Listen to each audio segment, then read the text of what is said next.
MPP ఉన్నారు, ZPTC ఉంటారు, MPDO గారు వస్తారు, ఎంపీఓ గారు వస్తారు, ఎంపీటీసీ గారు ఉంటారు. రావానా వీడికి వస్తా అంటే వీడు ఉండకుండా ఏంటా తమాషా? నువ్వు అడవి దాచుకుంటే ఏం తమాషా చేస్తున్నావా?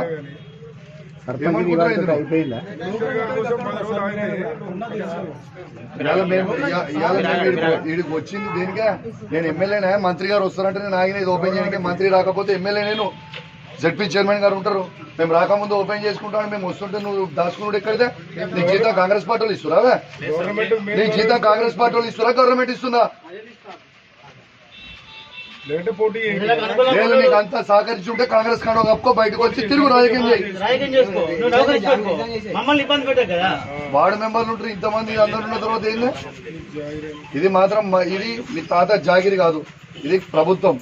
మేము కూడా ప్రజలు 2.5 లక్షల మంది ఓట్లు వేస్తే గెలిచినాం. ఇక్కడ ఎంపీపీ గారు, జెడ్పీటీసీ గారు కూడా 50,000 మంది వేస్తే ఓట్లు గెలిచారు. ఈ ఊర్లో ఎంపీటీసీకి తెలియకుండా ఎట్లా చేస్తారు మీరు? ఎంపీడీ గారు ఇదేం పద్ధతి?